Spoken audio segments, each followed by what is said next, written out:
सो इस वीडियो में जितनी भी एसी या डीसी का यूज़ होगा वो हम लोग इसी छोटे से DIY इन्वर्टर का यूज़ करेंगे। यहाँ पर मैंने इसमें एक ऐसी बैटरी लगाई हुई है जो कि इसे आसानी से 100 वाट के बल्ब या उससे ऊपर के कुछ चीज़ को चलाया जा सकता है। खैर शुरुआत करते हैं अपने सोल्डरिंग आयरन से, क्योंकि हमें उसी को सबसे पहले गर्म करना होगा जो कि हमारे पूरे प्रोजेक्ट में काम आने वाला है। तो ये कोई DC नहीं, AC वाला सोल्डरिंग आयरन है, ठीक है। तो मैं इसे ऑन करता हूँ यहाँ पर, और इसे मैं ऑन करके साइड में रख दूँगा और हमारे ये इन्वर्टर यहाँ से ऑन हो जाता है।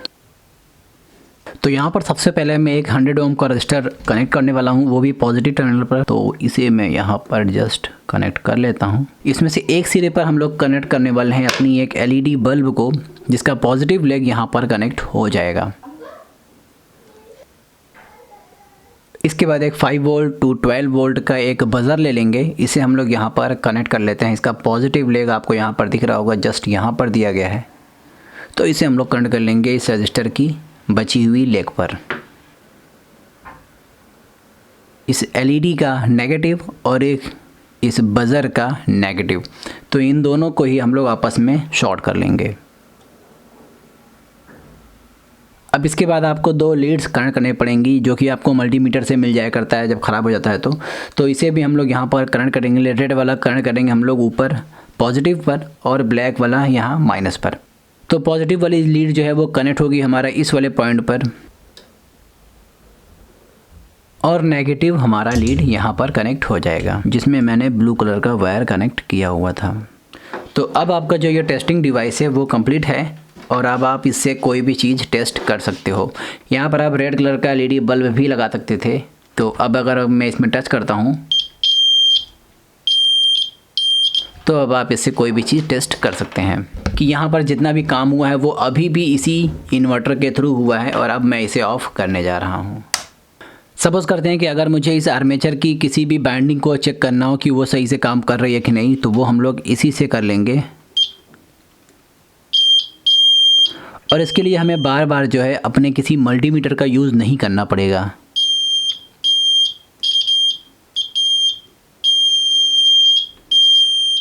या फिर हम चाहें तो इसमें किसी भी PCB के कंपोनेंट को भी चूज़ कर सकते हैं और उसको भी टेस्टिंग कर सकते हैं। जैसे कि हमारा ये ट्रांसफार्मर हो गया, चाहे हमारा ये रजिस्टर फ्यूजिबल हो गया, चाहे हमारा ये कोई IC हो गई। इन सभी चीज़ों को टेस्ट करने के लिए डायोड भी हम लोग, ऐसे कुछ चीज़ों को टेस्ट करने के लिए हम लोग इसका यूज़ कर सकते हैं। वैसे डायोड एक साइड से ओपन रहता है और एक साइड से क्लोज, क्योंकि उसमें एनोड और कैथोड की वजह से। तो यहाँ पर हमारा डायोड है, एक तरफ से ये कनेक्ट होगा और एक तरफ से नहीं होगा, क्योंकि पॉजिटिव एक तरफ से ही गुजर सकता है इसमें। साथ में यहाँ पर हमारा ट्रांसफार्मर लगा हुआ है, ये वाला सेक्शन। तो हम लोग इसे भी टेस्ट कर लेते हैं। जैसा कि ये है इसकी सेकेंडरी वाइंडिंग, ये भी काम कर रही है। ये हमारी प्राइमरी वाइंडिंग, ये भी हमारी काम कर रही है। और अगर हम लोग देखें तो यहाँ पर हमारा यहाँ पर मॉसफेट लगा है, तो हम लोग शायद इसे भी टेस्ट कर सकते हैं। एक बार मैं इसे भी टेस्ट कर लेता हूँ।